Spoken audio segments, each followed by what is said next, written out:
Yes, ma'am. Okay, so class 9th A5, we will start the next topic. I think last we just started the brain of the cell. Which cell is called the brain of the cell, beta? Nucleus. Nucleus. Very good. So Yes. Very good, very good, very good Supriya, very good Ashika, बहुत अच्छी बात है। अब मुझे ये बताइए बच्चा कि जो न्यूक्लियस के बारे में हमने आपसे बातें की थी, ठीक है, उस न्यूक्लियस को लेकर कोई भी कंफ्यूजन है किसी को? No, ma'am. No, ma'am. अच्छा, तो मैं एक क्वेश्चन आपसे मैं पूछना चाहती हूँ, व्हाट इज अ न्यूक्लियोइड? कल मैंने एक terminology use, nucleoid ma'am prokaryote के अंदर होते हैं। कहाँ पे होती है बेटा? प्रोकैरियोट के अंदर। Very good, prokaryotes. Very good Utkarsh, very good, prokaryote cell में मैम होती है। ये 1 और 2 भी हो सकते हैं हाँ, अकॉर्डिंग टू नंबर। नहीं बेटा, अगर हम 1 और 2 की बात की तो हमने न्यूक्लियोलस की बात की थी, ठीक है ना? Okay ma'am. हाँ, ओके। लेकिन समटाइम्स हो सकते हैं, जो न्यूक्लियस के केस में हमने बात किया था कि न्यूक्लियस अगर है, not nucleoid, nucleus multi nucleated भी हो सकते हैं, यूनि न्यूक्लिएटेड भी हो सकते हैं, बट जो न्यूक्लियोइड है वो कैसा होगा बेटा?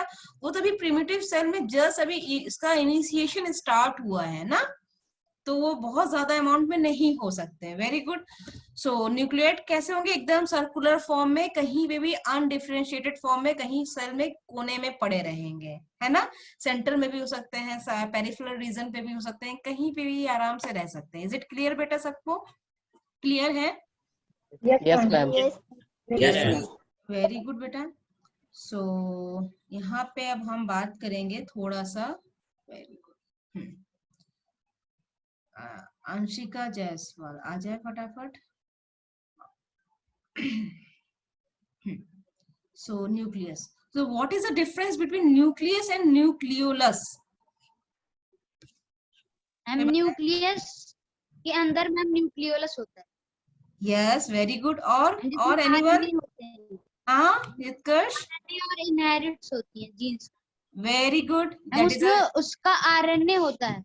किसका आरएनए होता मैम है उसका बेटा? न्यूक्लियस डबल लेयर्ड होता है, कवरिंग, जिसको हम लोग न्यूक्लियस मेम्ब्रेन भी कहते हैं। Yes, very good. और बताइए फटाफट। चलिए। मैम उसके अंदर पोर्स होते हैं जो ट्रांसफर करता है अलाउ मटेरियल्स को from outside to inside. Yes, very good, very good. Ma'am इसमें क्रोमोसोम्स होते हैं। Yes, very good बेटा. रॉड शेप्ड स्ट्रक्चर्स के टाइप में। Very good बेटा, very good. Okay, so exactly अगर हम डिफरेंशिएट करें न्यूक्लियस एंड द न्यूक्लियोलस, तो न्यूक्लियस क्या है बेटा? It represent the whole eukaryotic complex that contains genetic information from the transfer from one generation to the next generation, ठीक है? And the nucleus is a component of the nucleus. Nucleolus is the component of the nucleus. They may be 1, 2 or more than 2. Okay बेटा, clear है? Clear है? And it is a covered, nucleus is a covered by two membrane, that is outer membrane or inner membrane, and with the nuclear pore, that is all are called as nuclear envelope. Is it clear? Yes ma'am. Yes, ma'am. Nucleus is a without covering membrane. Third one is to control the structure and working of the cell, and nucleolus is it synthesize the ribosomal subunits, and because of they have a rRNA, ribosomal RNA. Is it clear ना बच्चे? यहाँ तक बात समझ में? Yes ma'am. Yes, ma'am. Very good. तो what is the, अब हम इन्हें बात किया था, अगर थोड़ा सा भी याद होगा तो थोड़ा सा चलिए हम यहाँ पे भी बात करते हैं. इसको अगर हम स्ट्रक्चर की बात करें बेटा, तो यहाँ पे आप अब न्यूक्लियस में अगर हम एक नॉर्मल एक ड्रॉ स्ट्रक्चर ऐसे करते हैं, ठीक है? That is a double membrane and that is a nuclear pore. यहाँ पे छोटे छोटे न्यूक्लियर पोर, अगर हम इस तरह से स्ट्रक्चर बनाए. हमने यहाँ बताया था आपको इंटेंगल थ्रेड ऑफ मास बहुत सारे यहाँ पे पड़े रहते हैं और ये न्यूक्लियस पाया जाता है. इज इट क्लियर बेटा? Yes ma'am. इसी का अगर ये ही जो थ्रेड लाइक स्ट्रक्चर है, this thread like structure, that is a chromatin material, we call the chromatin material. अब ये क्रोमैटिन मटेरियल क्या करेंगे बेटा? यही जो क्रोमैटिन मटेरियल है आफ्टर द सेल डिवीजन, जब सेल हमारे डिवाइड करने की स्टेज पे आ जाएगा, ठीक है, after cell division they converted in the chromosomes, यानी ये अपने आप को क्रोमोसोम्स में कन्वर्ट करा लेंगे, ठीक है ना। मैम जब रेस्ट में रहता है तो फिर ये क्रोमैटिन बन जाता यस बेटा, रेस्ट फेज में है। ये जब क्रोमैटिन फॉर्म में ही रहता है। जब ये सेल डिवाइड करने होते हैं आफ्टर मियोसिस या माइटोसिस, जिस तरह का भी सेल डिवीजन इनको करना है, ठीक है, आफ्टर दैट ये क्रोमोसोम्स में कन्वर्ट करना शुरू कर देते हैं, यानी ये अपना प्रॉपर स्ट्रक्चर बनाना शुरू कर देते हैं। तो ये अगर प्रॉपर एक क्रोमोसोम का स्ट्रक्चर देखें तो दैट इज दिस वन, दिख रहा है बेटा, दिख रहा है, यहाँ पे सेंट्रोमियर है, ये देखिए क्रोमोसोम में क्या है, एक क्रोमैटिड्स है और ये इसका सिस्टर क्रोमैटिड्स है, दिख रहा है ना बच्चे, this one. Yes, ma'am. Yes, ma'am. Very good. अब यहाँ पे देखिए बेटा, इनलार्ज करके एक व्यू आपको दिखाई गई, बहुत ध्यान से इस सेल को देखें।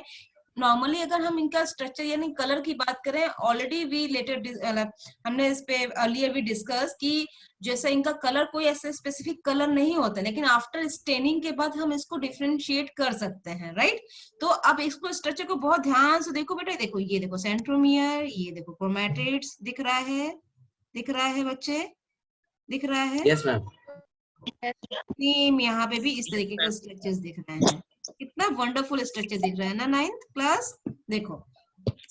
तो ये स्ट्रक्चर को और बहुत ज्यादा जूमिंग करके with the help of the किससे देखेंगे बेटा, इलेक्ट्रॉन माइक्रोस्कोप या compound microscope, electron, Electron. Very good बेटा, माइक्रोस्कोप। हाँ इलेक्ट्रॉन माइक्रोस्कोप, क्योंकि बहुत ही ज्यादा अल्ट्रा माइक्रोस्कोपिक इनका स्ट्रक्चर है ना, तो इनके स्ट्रक्चर से हम बहुत मिनिमाइज स्ट्रक्चर है। यस मेरे बच्चे, तो इस तरीके से इन स्ट्रक्चर को हम देख सकते हैं।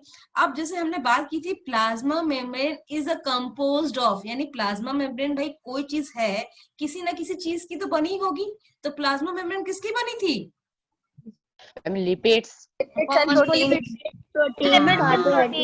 यस। तो सेम यहाँ पे भी क्रोमोसोम अगर बना हुआ है तो बट ऑब्वियस है कुछ ना कुछ मटेरियल तो होगा उसके पास, है ना, Yes, that ma'am. Is a DNA and the Yes, protein. ma'am. DNA and protein. हाँ, डीएनए एंड प्रोटीन के स्ट्रक्चर का ही कॉम्प्लेक्स स्ट्रक्चर अगर हम कहें दैट इज अ क्रोमोसोम। अब क्रोमोसोम को थोड़ा सा हम और अपने हिसाब से मैग्नीफाइंग करके देखते हैं, एक सेकंड बेटा, हम यहाँ पे लेंगे आपके पास एक व्हाइट बोर्ड और with the help of the white board हम इसको दिखाने की आपको कोशिश करते हैं, ठीक है। जैसे फॉर एग्जाम्पल अगर मैंने एक क्रोमोसोम का स्ट्रक्चर इस तरीके से बना दिया, ध्यान से देखना बेटा, किसी को कोई भी कंफ्यूजन है जस्ट आस्क मी, ये नॉर्मल क्रोमोसोम का स्ट्रक्चर है, दिख रहा है, Yes, ma'am. Yes, ma'am. देखिए हम जैसे बना रहे हैं कुछ बताने की कोशिश कर रहे हैं आपको भी, ये हो गया। अब इसको थोड़ा सा और मैग्नीफाई करके हम देखेंगे, ठीक है। जब इसको मैंने और मैग्नीफाई किया तो हमें क्या दिख रहा है, ये क्या है, डीएनए। वेरी गुड बेटा, ऐसी तेजी से बोलो, जोर से बोलो, सही तो बोल रहे हो, that is a DNA, very good, very good, very good, that is a DNA, ठीक है ना। अब इस डीएनए के स्ट्रक्चर को अगर हम देखें तो ये जो ईच डीएनए है और ये आपस में क्या कैरी करता है बेटा, जीन, राइट। ईच डीएनए में आपके क्या होते हैं, जीन कैरी करते हैं, और जीन क्या करते हैं बेटा, यही जो जीन है आपके कैरेक्टर को, आपके ट्रेट को फ्रॉम वन जनरेशन से नेक्स्ट जनरेशन में ट्रांसफर करने का वर्क करते हैं। Is it clear? As a form of genetic material. Yes बेटा, ओके ठीक है, क्लियर हो गया सबको, यहाँ तक बात क्लियर हो गई, Yes, ma'am. यानी Yes, अब ma'am. समझ में आ गया। मैम, हाँ बेटा बताओ। मैम, हाँ बेटा, मैम जिस स्ट्रक्चर में डीएनए है मैम, हाँ। उसके जो कवरिंग है वही प्रोटीन है। अभी बता रहे हैं, अभी जस्ट वहीं पे आने वाले हैं, बिल्कुल। Okay, मैंने बस ma'am. यही कहना है, वेरी गुड, यानी आप लोग का माइंड चल रहा है कि अब कहाँ पे क्या होने वाला है। तो अब आपने देखा क्रोमैटिन मटेरियल वो थ्रेड की तरह पड़े हुए हैं, वो इंटेंगल्ड एकदम मास में पड़े हुए हैं। आफ्टर दैट जब उनका सेल डिवीजन Yes, हुआ ma'am. तो वो यही क्रोमैटिन मटेरियल ऐसे तरीके से इतना पूरे तरीके से after cell division 46 in human being 46 chromosome आपके बनाएंगे, और ईच क्रोमोसोम को और मैग्नीफाई करके हम देखेंगे तो डीएनए का स्ट्रक्चर दिखेगा। अब बेटा इसी डीएनए के स्ट्रक्चर में बेटा आपके बीच बीच में प्रोटीन रहता है, जिसको हम बोलते हैं यूकैरियोटिक सेल में that is a histone protein, ठीक है ना। यही है आपका हिस्टोन प्रोटीन। यानी हर डीएनए को हिस्टोन प्रोटीन बाइंड करके रखता है। डीएनए का एक कॉइल करेगा, फिर हिस्टोन प्रोटीन, फिर दूसरा कॉइल हिस्टोन प्रोटीन, इस तरीके से पूरी बाइंडिंग बनी रहती है। इज इट क्लियर बेटा? अभी आपको हिस्टोन प्रोटीन के स्ट्रक्चर के Yes, बारे में ma'am, बहुत clear. डिटेल्स में नहीं जाना है, क्योंकि वो बहुत हायर वर्जन है। अभी नहीं, सिर्फ अभी इतना समझने की कोशिश करो।